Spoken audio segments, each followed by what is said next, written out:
Hello, everybody. We're going to go ahead and give you your trivia question from last week, which this one, I don't even know. This one's kind of wild. Cameron, do you want to go ahead and give us the question? Yeah, so I'm still not 100% sure if this is even true because it sounds kind of insane. But a bride in Cyprus holds the current record for the longest wedding veil, which you're supposed to guess roughly how many football fields that was, or if you wanted to go one step further, say it in feet, which is even crazier. I've never seen something so large in my life. Mm-hmm. But the answer is 63 football fields, or actually technically 63 and a half, which is 23,000 feet. That's like Michigan. I don't know. That's a lot. I have no idea why somebody would want to carry that behind themselves. But I found photos online. It from everything I read and saw, it seems legit, although it's super hard to believe. But yeah, 63 football fields. And her veil was like, it would go down one path all the way down to the end. And then it would like have to make a loop and come back the other direction. Imagine if she didn't even loop and she just had to go in a straight line. Like, oh my God. I don't think you could do that over that much land without like crossing over water or something. I don't know. Oh, that would be gross. Can you imagine how nasty that veil would have been afterwards, though? Just dragging on the floor. Ugh. Yeah, that's disgusting. Catch a bunch of bugs and ew. Anyways, if you guys have seen some really crazy like long veils, let us know. But I've never personally seen anything not even close to 1 football field length of veil. But anyways, hope you enjoyed that, and let's jump into this week's episode. And welcome to Plant a Seed. Hello.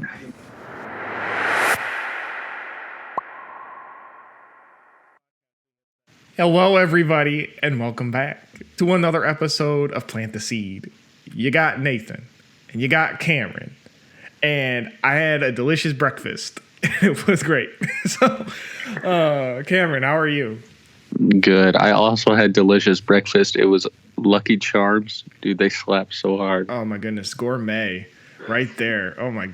I had eggs and bacon, but if I had some Lucky Charms. Dude, unpopular opinion, the marshmallows aren't the best part. It's the cereal part. You know, I had somebody else, he loves Captain Crunch.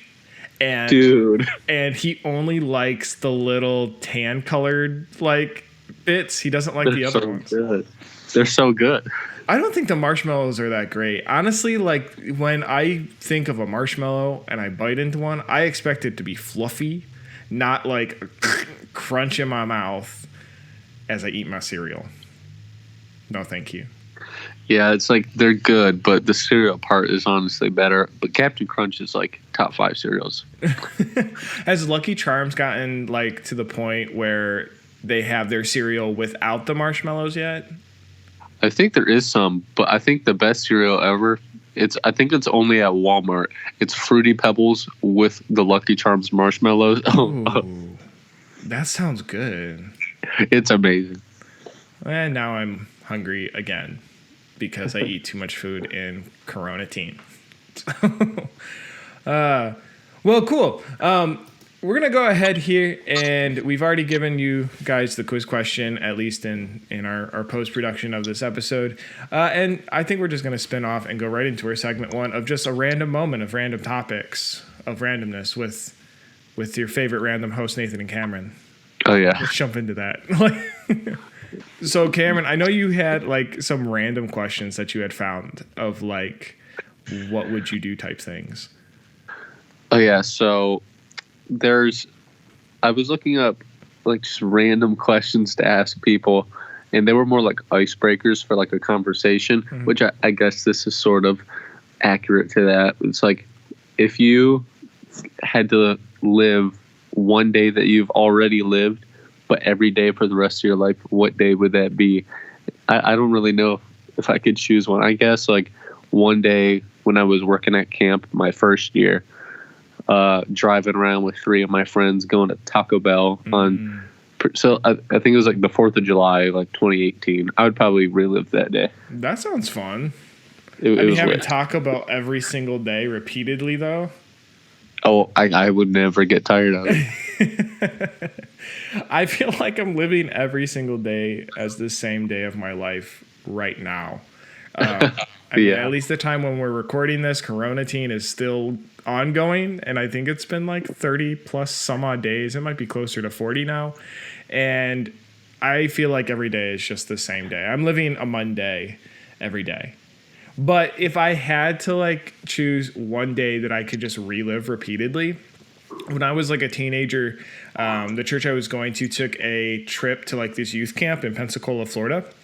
And it was amazing. 1, because it's Florida. And 2, the camp had like everything. They had like this massive rock climbing wall and stuff like that. But if I could relive one day, it would probably be a day from that week or those days for camp, because it was just a ton of fun. Yeah, I love church camp, especially like I know a lot of people love going there to be a camper. And the old camp I went to, it was really fun. But honestly, I think working there is much more fun, especially because you have more privileges and pranks are very common amongst the staff. So without like picking one that would get you in a ton of trouble, if it got out, what's one prank that you have either pulled or have had pulled during that time at camp? Oh, too many. One time I ran from the security guard, Joe, from like 11 p.m. until like 2 in the morning. Oh my gosh. And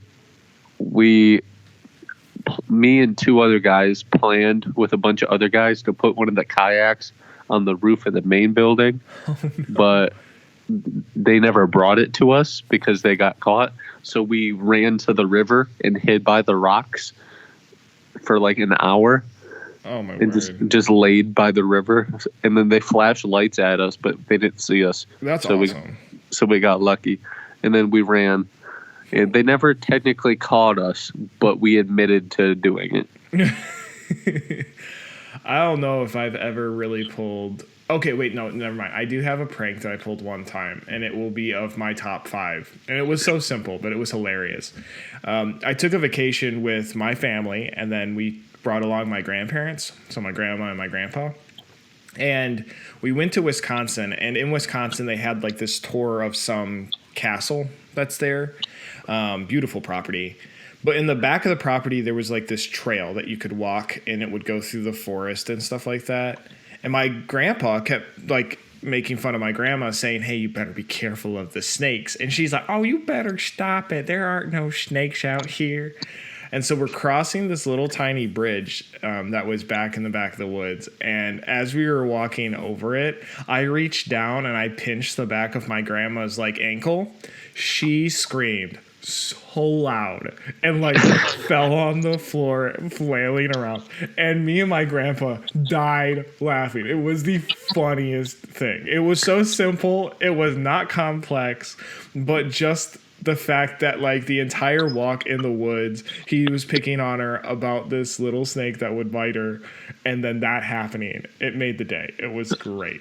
Oh yeah, I have like a simple one. It's sort of similar, but it was also at camp, and it was in the putt shack. There was a few of us in there during, I think it was like real camp. Like I was in 8th grade as a volunteer, and you know Gracie from our church. Yeah. So she like had hurt her ankle in like a couple of years before that, and then in paintball she hurt it again. So she was like sticking with me on crutches and stuff in the putt shack, and I made her think there was a spider in there because she's scared of spiders, and I made her think it was on her head, and she screamed, and that wasn't even the funny part. She got me back, and it was horrible. She said there was a centipede by my feet, and I'm terrified of them. So I picked up a chair and I like threw it, and then I think that same day, Riley Berry and we were sitting on like this plastic beach chair, and he was sitting on it, and then he told me to sit on his lap, and I did, and then we broke the chair. Oh no. It was a good day. That's so I might fantastic. have to change it to reliving that day. It was pretty fun. The day you broke a chair. Yes, and many bug pranks. Oh no. So if that, with that being kind of like the day that you would relive, what is one day where you absolutely just would not want to happen, like, and relive it? Oh, every other day. Every other day. I just don't want every other day. I feel that. I can agree to that. Definitely. I think times that I've been in Disney World, those days I would relive those. Back in the good old days when we could go. I'd say I would never want to relive the day that Corona started. Ugh. No, please. They're going to put it in history books, and then I'm going to feel real old because I'm going to look at the page and be like, I remember the time we didn't have toilet paper back in those days. My kids are going to ask me, like, Dad, do you remember the coronavirus? And I'm going to, like, start twitching. Like, get the toilet paper. Put it in the closet. Goodness. Yeah, my kids are going to be like, we're out of toilet paper, and I'll just have a panic attack. We're out of what? So what, I know that you had said, like, you might have had another question. Did you have another one as well? Yeah. It said, in the last, 50 years, what would you say is, the coolest or best invention? And I'd say definitely not the internet, because although it's convenient, it's so toxic. And also it is brought way to robots, and the Terminator's coming. Let's go. I think my favorite invention would be like 4K or high definition things. Oh yes, because I went back and started binge watching shows on Disney Plus that I hadn't watched in years. And I had started watching That's So Raven or Sweet Life of Zach and Cody, and then Sweet Life on Deck. And the thing is all of those shows in early 90s or 2000s or whatever didn't have high definition. And oh my word, you can tell. I don't know how I was watching TV like that. And the weird thing is in the Sweet Life on Deck, there's the first season, which I don't think was HD. And then right at the first episode of season 2, it would look like you jumped in the future, because all of a sudden everything's HD. It's beautiful looking. And I'm like, what happened? Yeah, that's why I can't stand watching older movies, because people are like, the movie's a classic, you're gonna love it, but I'm like, it was filmed with a brick. It's so bad. It's ugly. I don't like it. No, I think that would probably be my my favorite out of the ones that I guess in the last 50 years. But I like my phone and stuff like that, but I don't know. There's just something about beautiful looking imagery. Yeah, recently, I think it was Christmas this year, I bought a 4K TV. Me and my brother have one in our room. Oh, ooh, dude, it looks nice. I want to get another one for my office, and the nice thing is they're also kind of going down in price now too. Oh yeah, this one was $300. That's not too bad. Yeah, it was good, and it's nice. I think it's 40 something inches, and pretty much all we do on there is play Minecraft. That's all we do. And I guess another question I saw, it was what is the funniest thing you watch? But I'm going to change it because of the Tiger King. Is what's the weirdest thing you've ever found yourself watching? I think for me it was so that Ted Bundy movie they have with Zac Efron. But before that, a few months, they released a 4-part series. Each episode's an hour and a half long, 2 hours of the Ted Bundy tapes. Yeah. Where it's the documentary. So it's 4 hour-and-a-half episodes, and I binge watched them all in one day. And not gonna lie, I enjoyed it. They're something. It was interesting. And the guy was weird. Oh yeah, it's like, but I couldn't help myself like wondering because he's so like formal and has manners. I'm like, every time he would talk, it was like, did he really do it? And then I felt like weird. It's like he's very good at convincing you that he didn't do it. Yeah. Like, he definitely did. Yeah. So I went to Tennessee with a friend of mine, and while we were down there, we didn't have any major plans. We just like got down there with the only plan of going to go see Spider-Man in theaters. Yeah, we drove to Tennessee to go see Spider-Man. Which one? It was Far From Home. But they had a theater out there with like moving seats, and they had wind and rain in the theater. It was awesome. Worth it.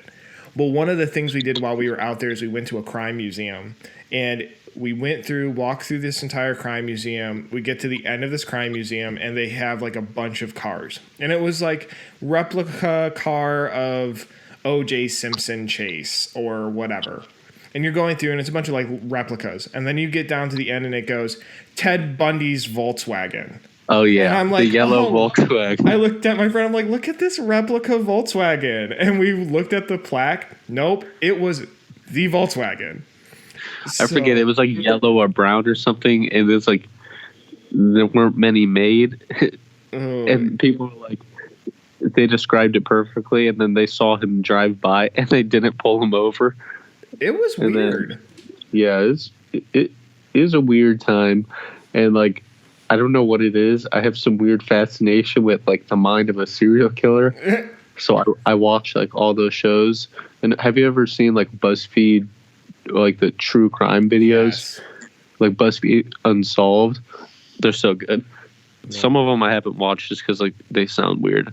Like the disappearance of this child. I was like, I don't think I want to watch that. Yeah, no. They needed an entire series on the crimes that were performed in Florida. I think I'd watch that in a heartbeat. Like that could be its own show. Yeah, I think they just started season 6. I'm like, this whole season should be about Florida. Mm-hmm. Yep. And you still wouldn't even get a fraction of it.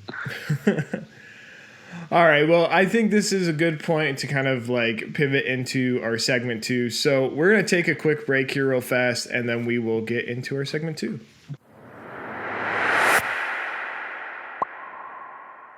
Hello, welcome back. We're going to go ahead and jump into our segment 2 here. We had a little bit of a technical difficulty as we recorded the microphone. Just started to like limp down, and I was like having to follow it as it fell. But we're good now. We're all back. Happy times. But jumping into our segment 2 here, rather than kind of tie it into a specific Wednesday lesson from like a recent week, we thought to do something a little more general. So a new series that we've been working on is a series called Beyond the Auditorium, where we take a look at somebody within the audience or at our church who's either a member or somebody that's involved, and we just take a look and see what they're like outside of just working at the church. So for this particular episode, we thought it would be kind of cool to go ahead and take a look at who God is. Who is God beyond the church doors, like beyond the auditorium? So outside of what we just normally do, who really is the God that we serve? So a quick summary here real fast before we kind of go in and jump into this. Our summary for this is just throughout time, God has always desired to have a personal relationship with you and I. While his methods of building a relationship with us have changed over the course of time, God has not changed, and neither has his love towards us. To understand how God has not changed, we have to first understand who God is. We have to go beyond the auditorium with God.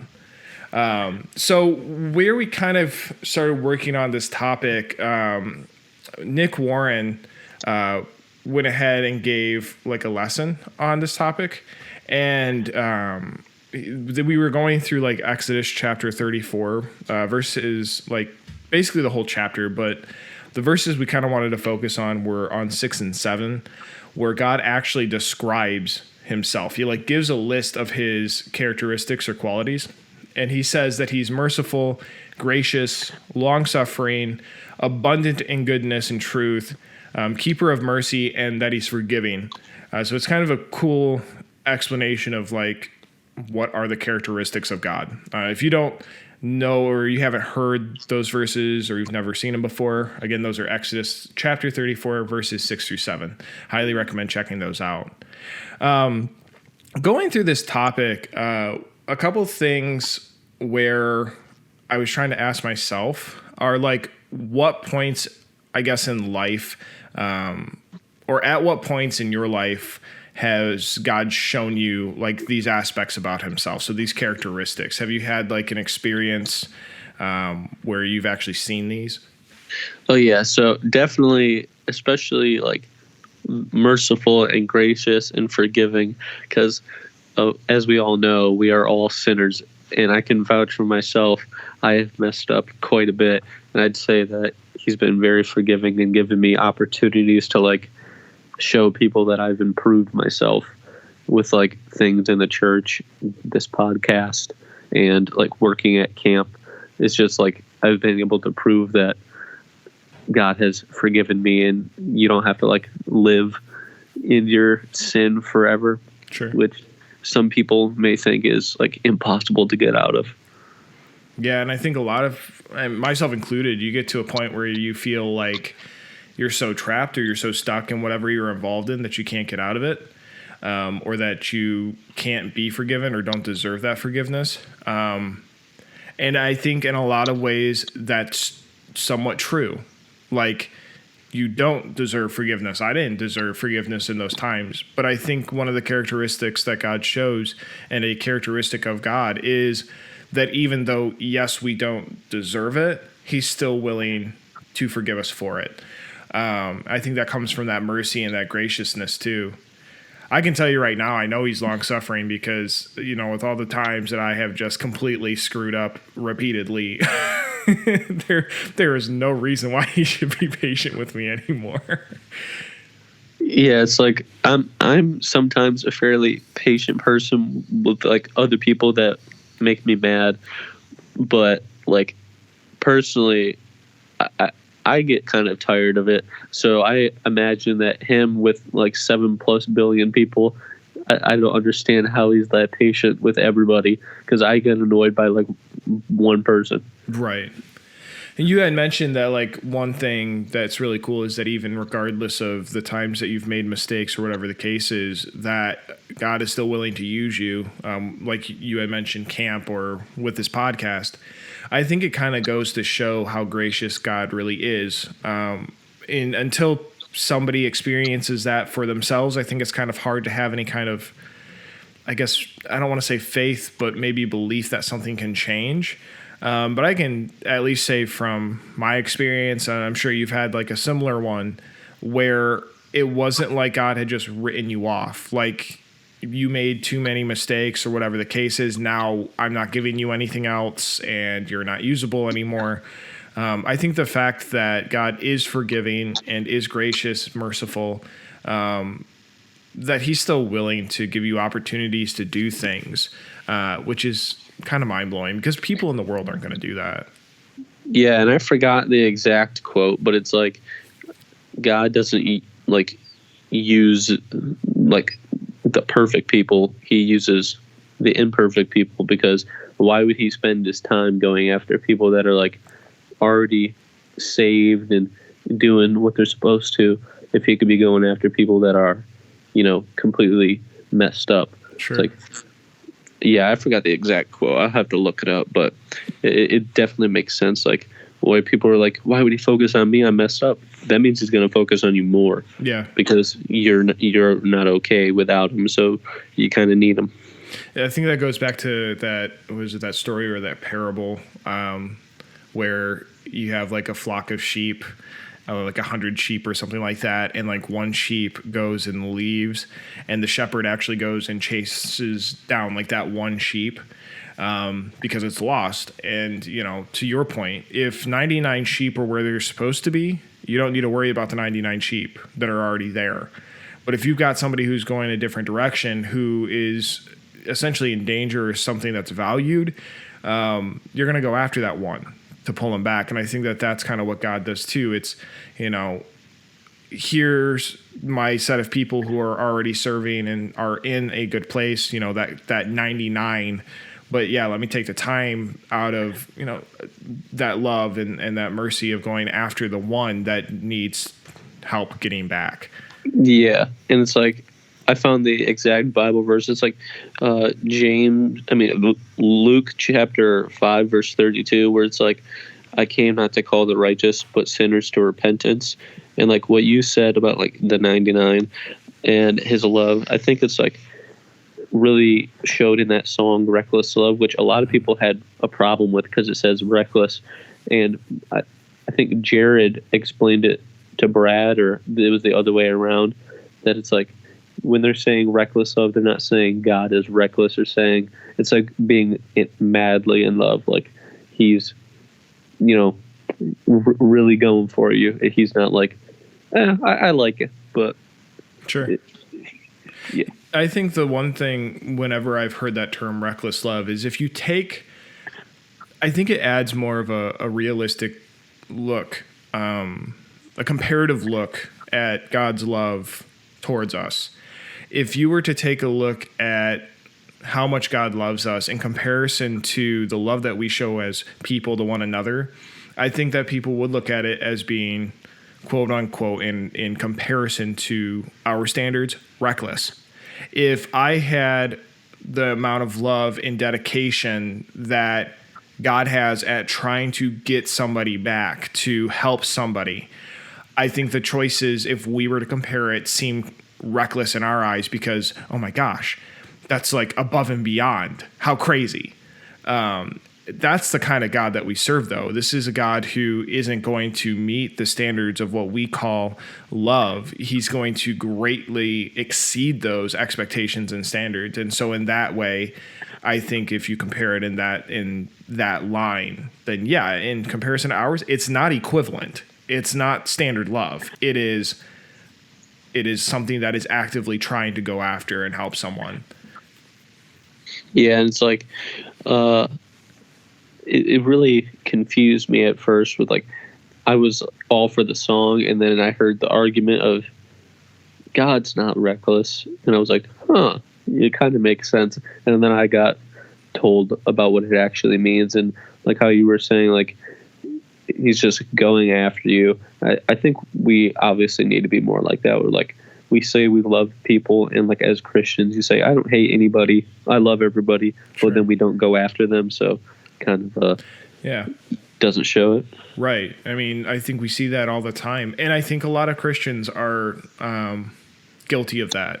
I know I am. I won't necessarily speak for everybody, but I think as people in general, we have a habit of saying that we love somebody or that we care for people, but the second that they find themselves in a hard spot and they need help getting out of that, we are the exact people sometimes that turn our backs and say, well, I guess they'll have to figure it out on their own, which in some cases is true. You can't you can't fix everything for everyone all the time, but, I think there needs to be a different mindset. I think we need to be more like Christ in the sense of, don't just write off the one because you got 99. Take some patience and some time to spend with those people who have drifted or are going a different direction. Yeah, and I definitely believe that, like, how it said in Luke chapter 5, that, like, I have been told by Brad about this, like, instead of just hanging out with your Christian friends, I think it's, like, good, contrary to what some older Christians say, like, you shouldn't be hanging out with those type of people, but I think those are the exact people you should be hanging out with. You don't have to, like, let them influence how you act, but you should be hanging out with, like, all the messed up people so you can actually help them, because if you're not hanging out with them and helping them, nobody's going to. Sure. Especially if they haven't heard about it and they can't help themselves. Yeah, I think it's important that Christians learn to balance the two. Because I think there are also verses in the Bible that talk about how bad manners will corrupt good morals or something like that. And I think that's true. You involve yourself or put yourself in a place where there's constant negativity or things that are not right or true, or I guess you could say morally strong. And eventually, you might be able to hold on to your morals for a period of time. But if you're constantly with that kind of influence, I do think that people will start to drift away a bit.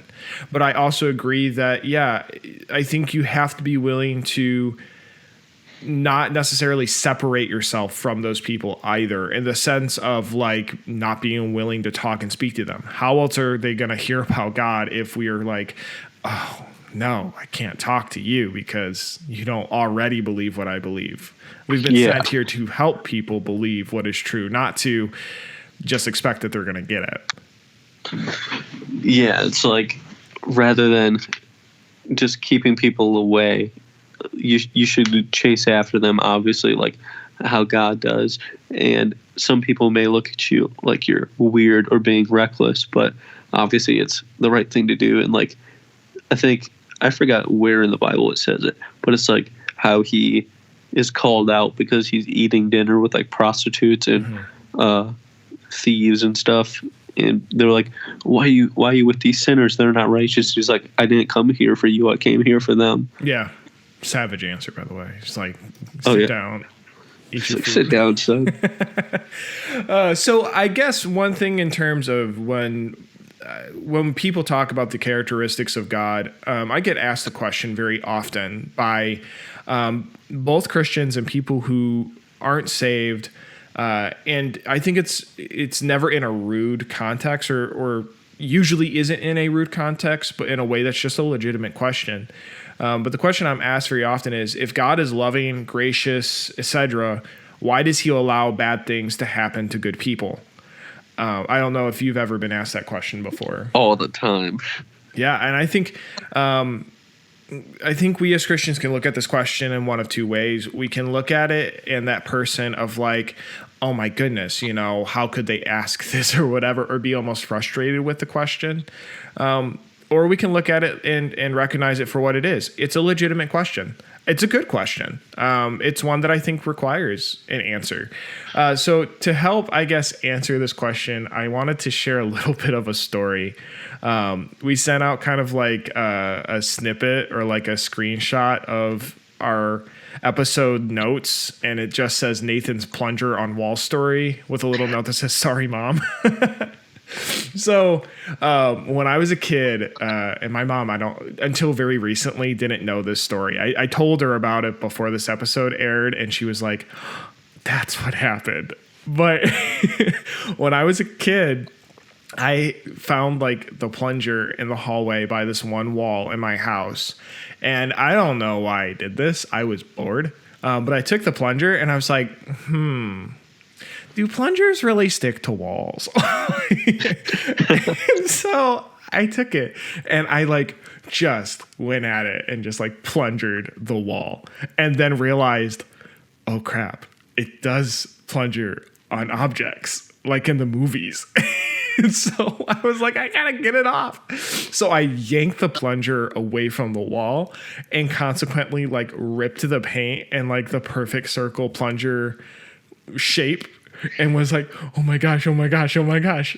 And my mom like comes walking into the hallway and she's like, what happened to the paint? And I'm like, it just chipped. It like started peeling. It's crazy. And until like very recently, for years, she thought the paint on her wall was just peeling so dramatically in this giant circle shape. It has since been painted over. We have fixed it. But yeah, that was me. This giant hole with a plunger.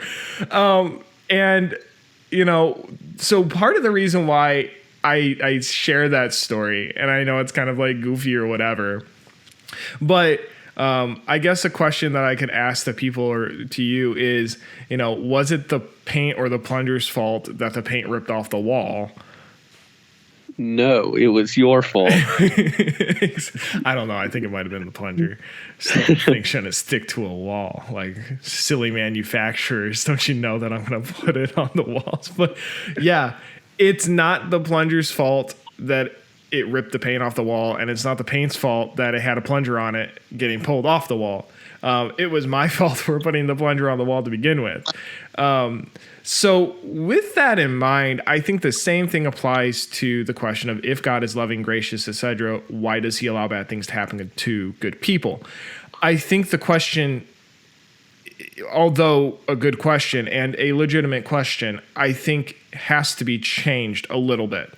Because I don't think, just like it wasn't the plunger's fault for having ripped the paint off the wall, it was my fault for using the item that was provided in the wrong way. Like, it's supposed to be in the toilet, not necessarily on the wall.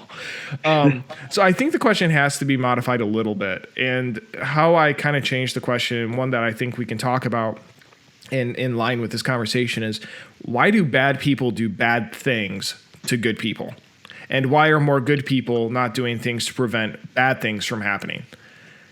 Yeah, so it's like, I think it's hard to like paint with like a broad brush of like who's bad and who's good, but it's like, I'd say like people do things to other people, and like people that think they're good, or like, why is this happening to me? I haven't done anything wrong. But not everybody really cares, or maybe you did something that you don't know, or maybe somebody just feels like doing something to you. So it's not necessarily you could have really not done anything, and so you could be like the paint on the wall, and then that person takes a plunger and just rips you apart. Like, not necessarily your fault, it's their fault. And the plunger is like God. So it's like, you're the paint, God's the plunger. The other person is, Nathan. So, that Nathan. So, it's other people's fault that they're like doing bad things to you, or it's like not necessarily your specific fault, but humankind's fault because of sin. Sure. That like bad things are happening. It's not God's fault. It's like sin that's happening, and yes, he like allows things to happen, but it's not like for no reason. He's not just like using a plunger on you just for laughs. It's all for a reason. So it's like something bad might happen to you, instead of like asking why'd that happen to me, like how can I react to it, and like where is it going to lead you to a different situation, and it could probably change like how you live your life. I know this one guy I saw at camp, he like, I think he had like lost one of his legs, but he wanted to be a basketball player. So he had one of his legs was a prosthetic, and now he's a preacher. So it's like, yeah, it kind of sucked, but it led to a pretty cool place. So don't like question it right away. You can like look back on it when you get there, which is obviously easier said than done. Sure. Yeah, I think part of that thing is identifying or remembering the fact that God's characteristics haven't changed. So he's still loving, he's still gracious, he's still kind. There are going to be things that happen in life that, can suck. But I think that it's still, regardless of those situations, God is still able to use those situations to make something fantastic out of them. And that requires a lot of faith. I think even as a Christian, that requires a lot of patience and faith and hope in the fact of you may not always see that good of result right away. And 90% of the times you're not going to until much later in the future. But I think another way of looking at this idea too is, I tried to blame the plunger for the problem when I was the one that went ahead and made the problem in the first place. I misused what was created for a different purpose. I think that if we were to look at kind of the paint and the plunger as earth, I think it's the same thing. Where I think a lot of people forget is that, or maybe just don't know, God's earth was not created, or his original creation was not created with the intention to contain, I guess, what we could call bad things or sin. It was a perfect place. It was like the Valhalla of like creation, just better. Where things got screwed up was because we as humans, we as God's creation decided, let's go ahead and do what we were told not to do anyways, and introduced a problem to earth. We misused the thing that God had created for us, and then are trying to blame the item that we misused as the reason for the problem.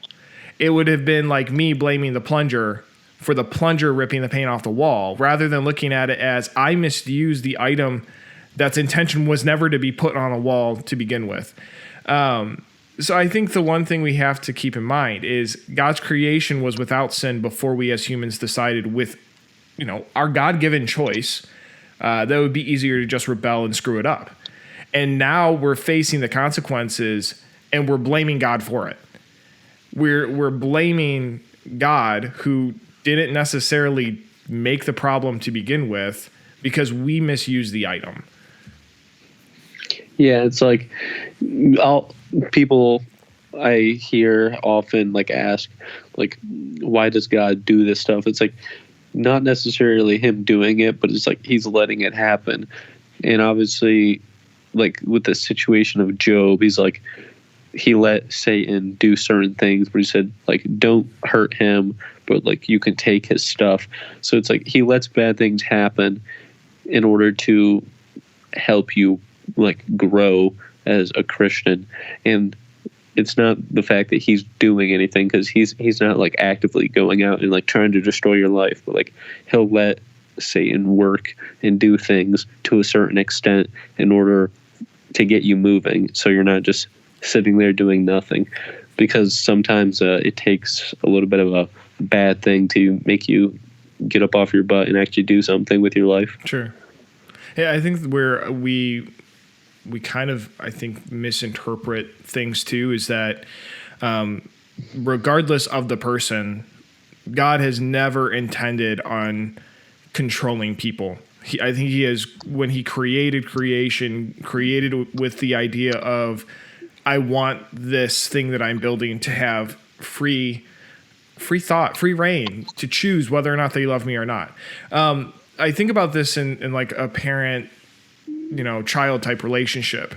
If you as a parent are forcing your child to love you or whatever the case is, that child isn't going to necessarily want to love that parent or whatever the case is. If anything, if they're forcibly having to be made to do something, they're going to rebel against it. And I think God understands that about his creation too. I don't think wanted us to forcibly be made to not have a personal choice.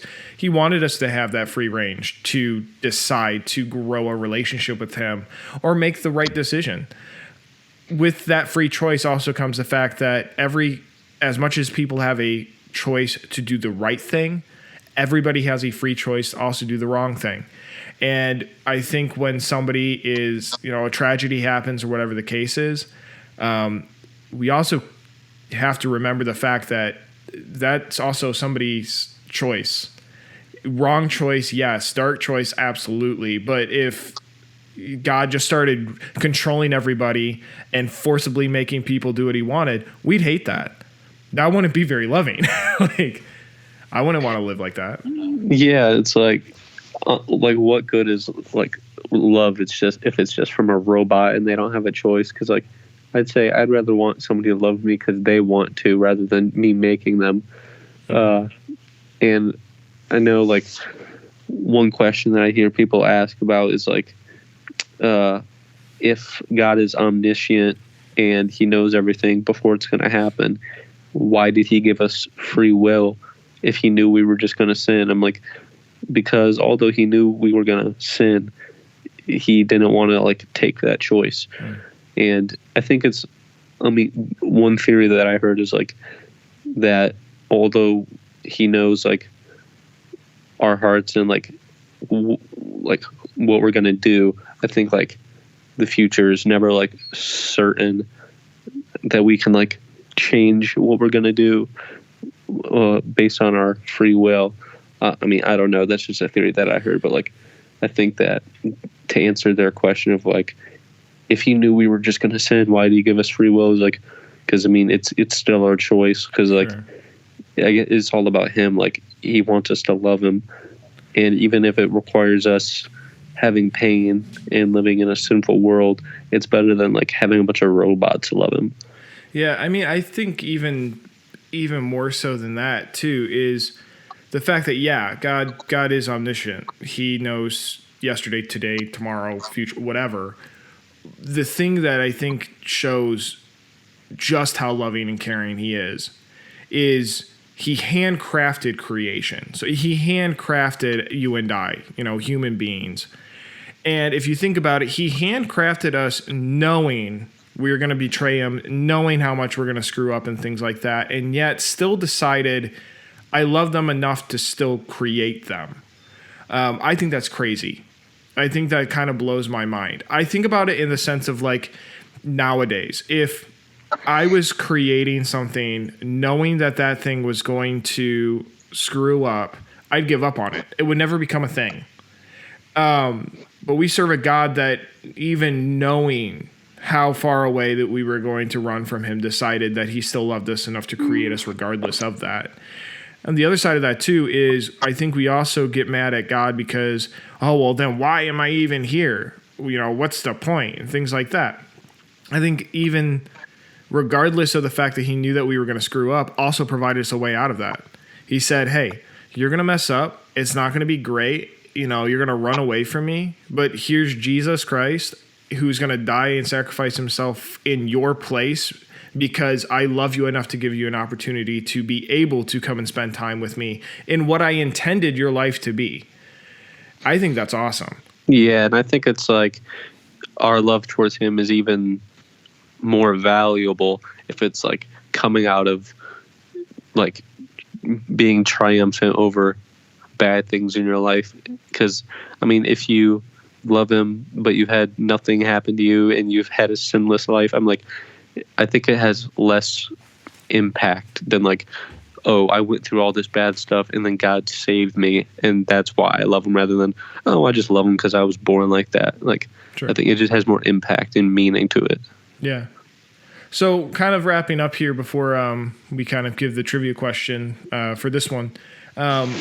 To add kind of, I guess, like a personal context to this, because I know it's a big topic, and for a lot of people it can be kind of confusing at times, but where has there been a time in your life where you've like blamed or been mad at God for problems that you later found out were pretty much due to your own choices and actions?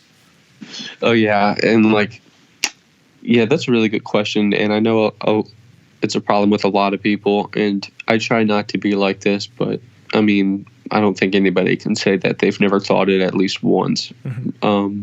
It's hard for me to like think of a specific example, but I think like back like 2 years ago or so, 3 years ago, my first grandparent that died, mm-hmm. I was like, God, why'd you do that? That really sucked. Right. Like you didn't have to go off and kill my grandfather, because like I was already not doing too good, and then that happened, and I was like, come on, God, that was not cool, dude. Sure. And then I got kind of distant. But I'd say besides like that, I try not to be like blame God, because although I am messed up, I'm very self-aware, I guess, and I blame myself for pretty much everything. But like, I definitely have blamed God for like a lot of death and like bad things that have happened. Mm. But like, why'd you let that happen? But then I just look back on it and like, well, it has changed me and my family's life and how we act, and it's brought us closer together. So I guess like, and that grandpa actually got saved right before he died. So I mean, like, it was for a good reason. It wasn't just like, oh, I want to kill your grandfather. Right. Yeah, I don't think God ever has any kind of malicious intent with the things that happen too. And I think some things are just they kind of are what they are. They're like the circle of life, I guess. Like, yeah. You live, you die. Kind of tragic, I think, for some people, but I think that's the case. I wish I could say the same thing, that like I haven't blamed God, I guess, or been mad at God in my life, but I don't think I would be able to honestly say that. I think there was definitely a time in life where I had a lot of friends and there was a lot of people around, and at some point God had allowed those people to kind of leave my life or not be there anymore. And in that time period, I blamed God and was extremely upset because I felt like life just was not going the right way. I look back at it now, though, and some of those people who left, I think left because of my choices and the way that I was acting at that time. Like, I was very impatient. I was not doing really what I knew I was supposed to. I wasn't living a godly lifestyle.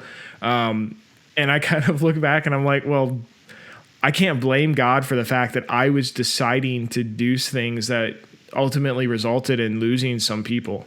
And I think that's where a lot of people struggle with is looking at the problems that they have in life and not necessarily just blaming God for it, but looking and seeing, am I causing these issues to myself? Same thing with that plunger idea.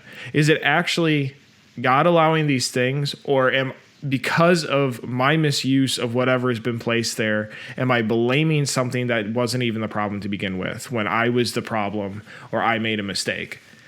And that requires that humility and so yeah, I've definitely been in a lot of places in life where I think I was mad or blamed God that nowadays I try not to be.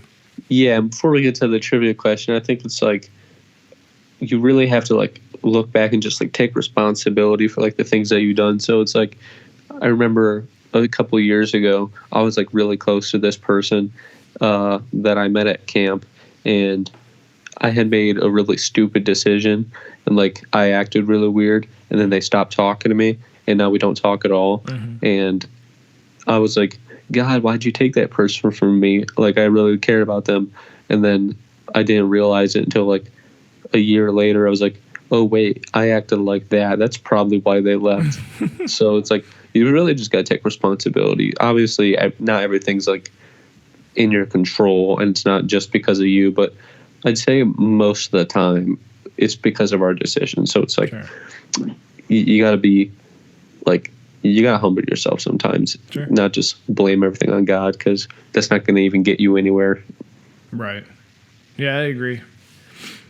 Well, I think that we'll kind of wrap up that section here and kind of head into our segment 3, our trivia question. Yes, trivia. This one's good. I like this one a lot. I can't wait to get the answer for this one. So we talked a lot about plungers and overall plumbing items in this episode. So we wanted kind of like a fitting trivia question. Cameron, do you want to give us our trivia question? Oh, yes. It was good. So I was trying to find one for a plunger, but this is even better. So the word plumber, as in the occupation, it comes from the Latin word that is for lead. So because lead was like what we made pipes out of before we used PVC, that's why the Latin word for lead was used in inspiration for the word plumber. What is that Latin word for lead? It is so funny, and I think it should have been the name for a plunger. I was just going to say the same thing. Like, I think the Latin word, we shouldn't have changed it. If they named a plunger this, I would probably carry one around and just hit people with it, be like, take my... I think I'm going to actively call plumbers by their Latin root name. I think I'm going to call it that forever. And people are like, I'm going to say, hand me that. And then be like, what? Oh, my goodness. It's going to be great. So, yeah. So, what is the Latin word for lead? Which is then, corresponds to the word plumber. So, good luck. Have fun. And we'll give you that answer later on because it's just fun to say.